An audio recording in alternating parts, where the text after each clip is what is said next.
La grandeza del hombre está en ser un puente y no una meta. Lo que en el hombre se puede amar es que es un tránsito y un ocaso. Friedrich Nietzsche. Así habló Zaratustra. Prólogo.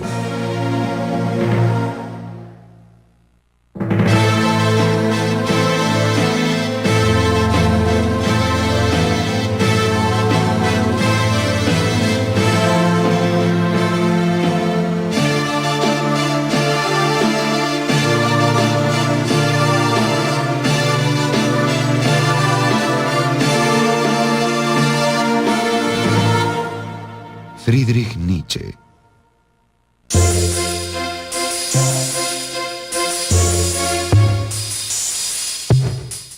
Friedrich Wilhelm Nietzsche nació el 15 de octubre de 1844 en Röcken, Sajonia, entonces parte del Imperio Prusiano, actualmente territorio alemán.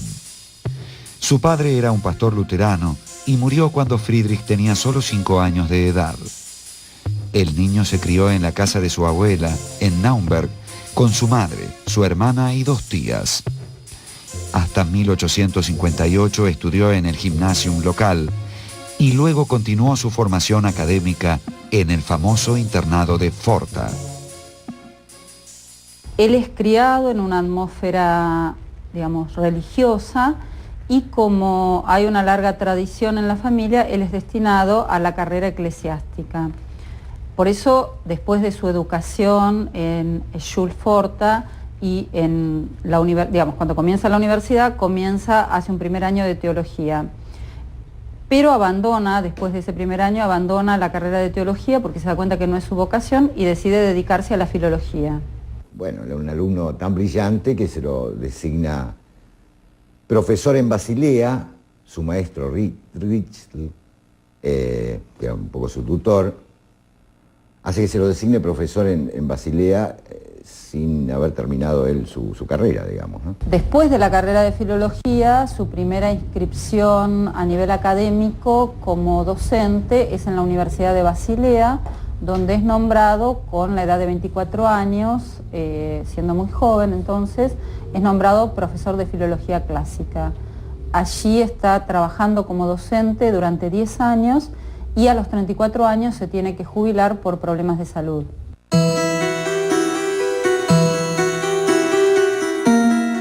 En 1864, Nietzsche profundizó sus estudios en la Universidad de Berlín y luego en la de Leipzig. Conoció allí la obra de Schopenhauer, que lo fascinó.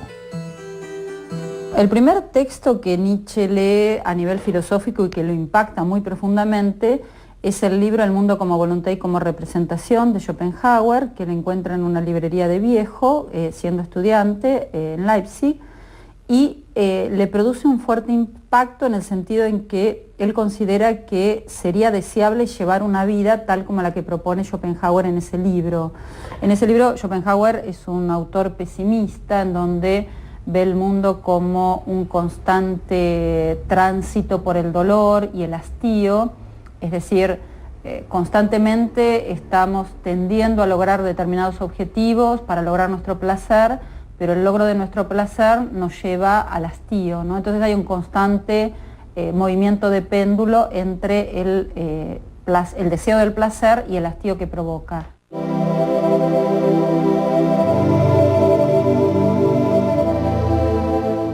En 1869, Nietzsche fue nombrado profesor de filología clásica en la Universidad de Basilea. Al estallar la guerra franco-prusiana, dejó su cátedra para incorporarse como enfermero al ejército alemán, pero problemas de salud lo obligaron a regresar a sus tareas académicas. Nietzsche tiene desde muy pequeño múltiples problemas de salud, digamos, indefinidos, ¿no? Es decir, cuando él estaba en la escuela, en Schulforta, existen registros de sus entradas en el servicio de enfermería. Y, digamos, esos registros cuentan cuestiones muy diversas, por ejemplo, por problemas de dolores de cabeza, por cuestiones de dolores estomacales, por sus problemas de miopía.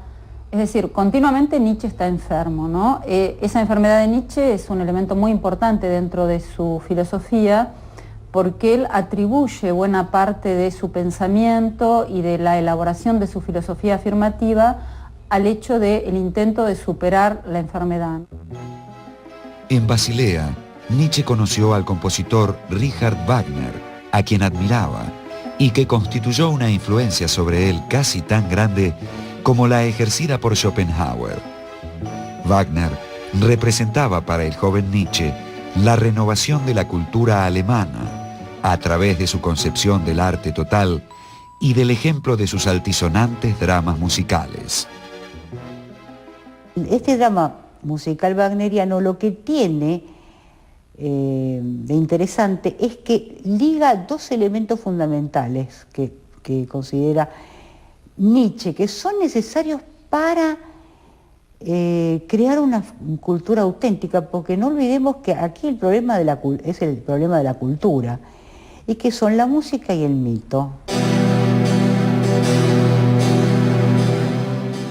Imbuido de las concepciones wagnerianas de la cultura y de los horizontes de la filosofía schopenhaueriana, Nietzsche escribió su primer libro, El origen de la tragedia en el espíritu de la música, que apareció en 1872. Inició así lo que se ha llamado la primera etapa de su pensamiento. De esta etapa de su producción, que va, digamos, entre 1870 y 1876, evidentemente el producto más importante es El nacimiento de la tragedia, ¿no? Ese primer gran libro que lo desacredita para siempre con los filólogos, porque lo presentó como un libro vinculado, digamos, con la ciencia filológica, y que en realidad desde ese punto de vista no es algo demasiado defendible, más con los criterios estrictísimos que tenía la filosofía en esos tiempos, ¿no? Con fuerte influencia romántica, lo que enfoca él allí es un tema que también ha sido muy caro para los románticos, que es la crítica de la cultura. La obra posterior de Nietzsche puede ser leída, digamos, en una clave interpretativa de rechazo a esta obra. ¿Por qué? Porque toda la obra posterior de Nietzsche, él va a rechazar la metafísica dualista que había sostenido en El nacimiento de la tragedia y los ideales wagnerianos, ¿no? Entonces, en ese sentido, muchas veces se lee como única obra, como obra más importante de Nietzsche, El nacimiento de la tragedia, y sin embargo es la obra que Nietzsche ha rechazado como parte de su pasado y como parte de un pasado que tiene que ser rechazado, básicamente porque ahí él es un metafísico, ¿no? Yo creo que hay una intuición básica siempre en Nietzsche, que es lo real como horror, ¿no? Lo real como horror. Y la permanente tendencia de él, o desafío, de mirar de frente este horror sin demasiadas ilusiones. Aunque finalmente haya que rescatar todo el mundo de la apariencia y de la ilusión para poder sobrellevar ese horror, digamos, ¿no? En general se suele sintetizar la filosofía de Nietzsche en 4 grandes temas, que pertenecen ya a su pensamiento maduro, podemos decir así, o sea, finales de la Gaia Ciencia, comienzos del Zaratustra. Esos 4 grandes temas son el superhombre, la muerte de Dios, el superhombre, la voluntad de poder y el eterno retorno. Entre 1873 y 1876, Nietzsche publicó 4 ensayos que luego reunió bajo el título de Consideraciones intempestivas. Esta obra marca la transición hacia lo que sería su segunda etapa. Ahí, en las consideraciones intempestivas, lo que hace Nietzsche es hacer la crítica a la cultura alemana, especialmente, pero por extensión podría entenderse la cultura moderna, la cultura europea, aunque en algunos casos es más específico sobre la alemana. ¿Qué es lo que le critica a esta cultura? Un poco dentro de la misma tónica romántica, digamos, esa la razón analítica que diseca, que mata, que que no tiene, que es estéril, que no puede crear nada, dice Nietzsche.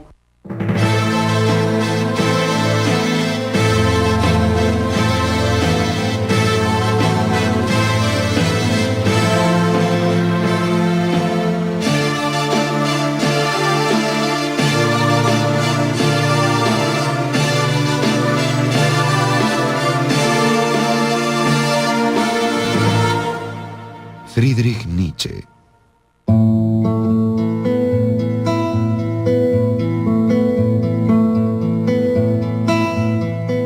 La segunda etapa del pensamiento nietzscheano abarca desde 1878 hasta 1881. Comprende Humano, demasiado humano, Aurora, y llega hasta esa obra de transición que fue La Gaya Ciencia, publicada en 1882. Para ese entonces, Nietzsche ya se había jubilado como docente universitario. En una segunda etapa, que es la etapa ilustrada de él en realidad considera que se entregó demasiado rápidamente a la ilusión artística, esto es, al romanticismo wagneriano. Le empieza a repugnar además todo el arte romántico. Es la época que además él empieza a tener un interés muy grande por la pintura impresionista y por Baudelaire, digamos, ¿no? Por la literatura impresionista también, ¿no?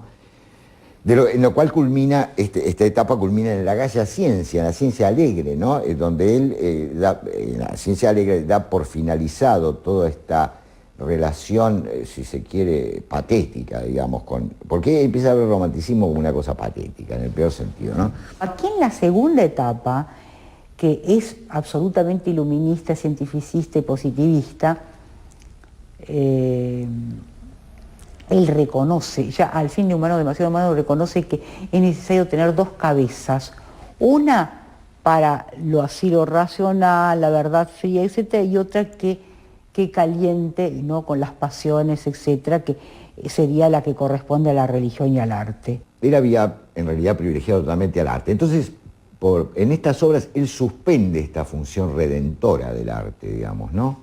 Esta potencia propia del arte de redimirnos de la verdad a través de la belleza. Y se propone, suspendiendo esto, ir más a fondo, ¿no? Demorarse en el horror, demorarse en la verdad, ¿no? ¿Y cuál es el instrumento que encuentra él? La ciencia. Además, por eso mismo profundiza sus estudios de física, de química, de biología, etcétera, digamos, ¿no? La publicación de Humano, demasiado humano significa, en cierto modo, la declaración de guerra de Nietzsche con respecto a todo su pensamiento anterior. Digo, significa la declaración de guerra porque Nietzsche ya había transformado su pensamiento desde 1872, o sea, después de la publicación del Nacimiento de la Tragedia. Hay un texto que no se publicó en ese momento, que es sobre la verdad y la mentira en sentido extramoral, en donde ya Nietzsche expresa un giro en su pensamiento, ¿no?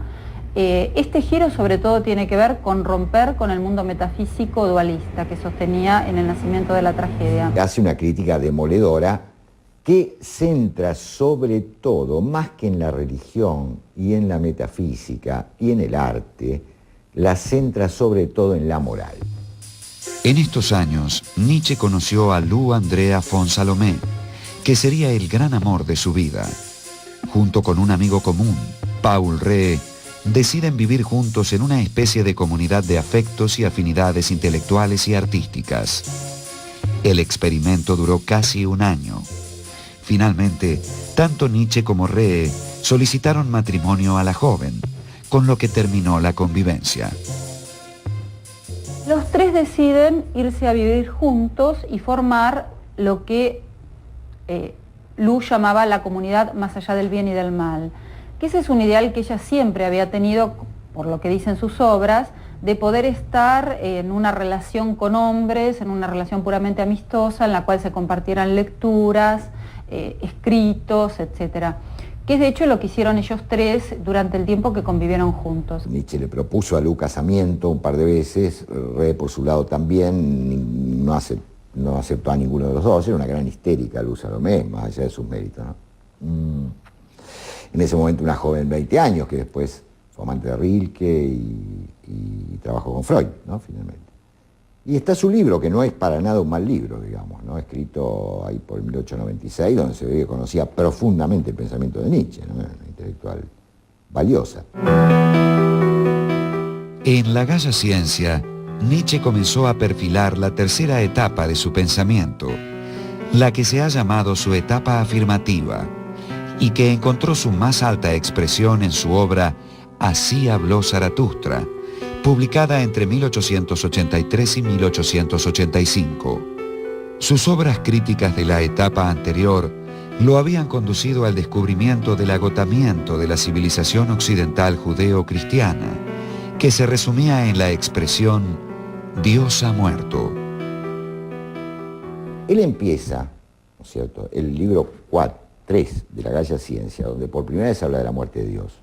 Porque la muerte de Dios es lo que resume de alguna manera, condensa, ¿no es cierto?, el final de la metafísica, el final de la religión desde ya, de la moral, que se prolonga, no obstante, como crepúsculo, digamos, de todo esto, del arte, también muerte del arte, tema que hay que pensar, ¿no es cierto?, por lo menos del arte romántico.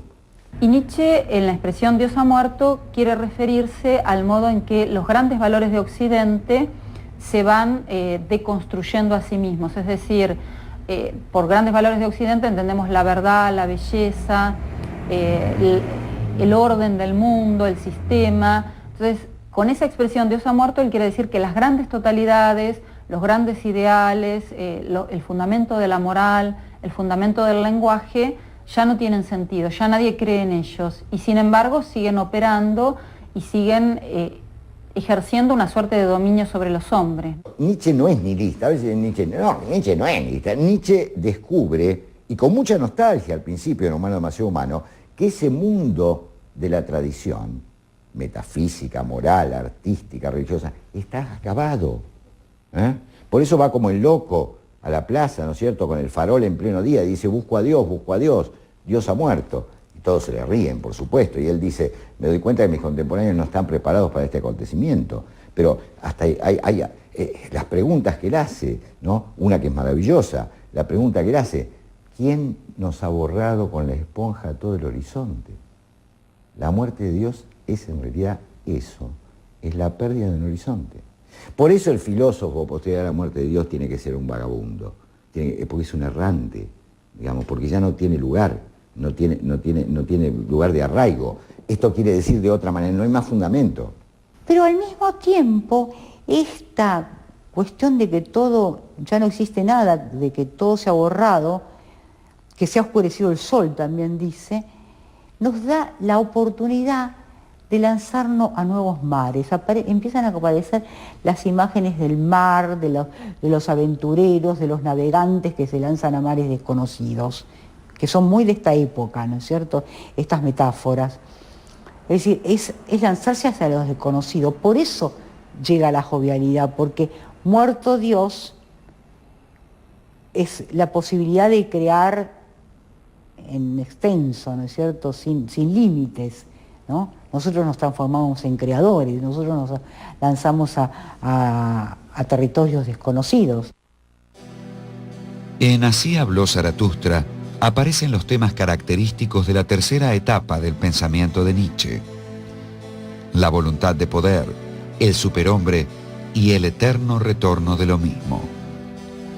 Al hablar de voluntad de poder, Nietzsche señala que no debe pensársela como un trasmundo, al estilo de la voluntad de Schopenhauer, sino de una multiplicidad de puntuaciones dinámicas que constituyen todo.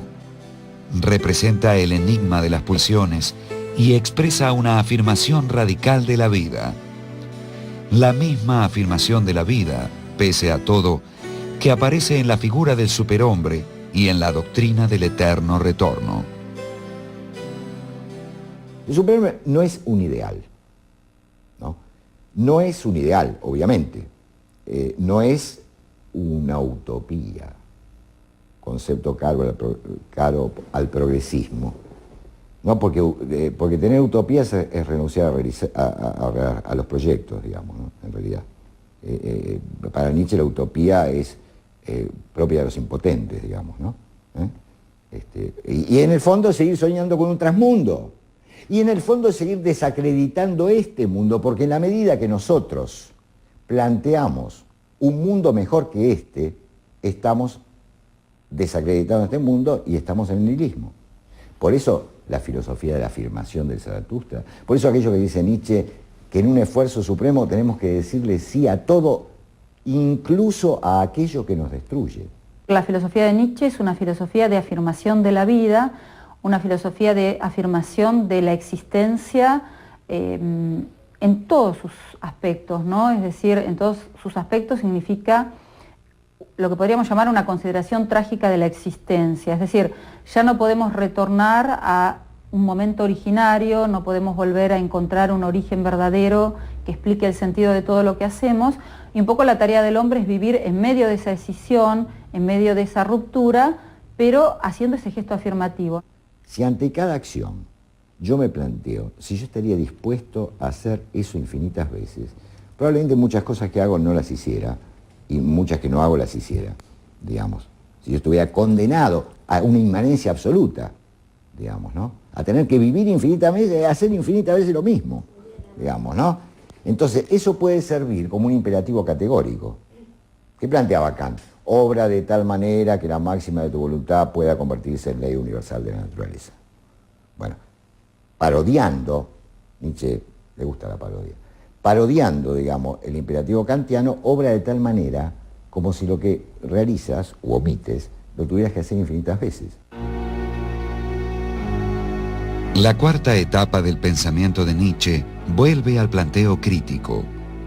Comprende Más allá del bien y del mal, de 1886, La genealogía de la moral, de 1887, y El anticristo, El crepúsculo de los ídolos, El caso Wagner y su autobiografía Ecce Homo, escritos todos en 1888. A veces, pues, más allá del bien y del mal, hay tratamientos mucho más rigurosos de algunos temas anteriores, que estaban más lanzados así. La genealogía de la moral es un tratado cerrado, en el cual también hay todo una elaboración quizás hasta más perfecta de ideas que ya estaban antes. Pero no hay algo nuevo, no hay algo que se agregue. En 1889, Nietzsche sufrió un colapso, aparentemente debido a una sífilis, y debió ser internado con daño cerebral irreversible y parálisis general progresiva. Luego fue llevado a casa de su madre, donde fue cuidado por ella y por su hermana Elizabeth, hasta su muerte en 1900. Fue Elizabeth la que, con gran espíritu comercial, alimentó el culto a Nietzsche. También organizó la edición de sus fragmentos póstumos. Lamentablemente, censuró o adulteró algunos textos de acuerdo con su propio criterio. Recién hacia 1960 comenzó a publicarse la edición crítica de la obra nietzscheana. Nietzsche ha tenido, sin embargo, gran influencia en la filosofía alemana y francesa del siglo XX. Ha cerrado la historia de la metafísica europea y ha anunciado el destino de los próximos siglos, la difícil tarea de la superación del nihilismo.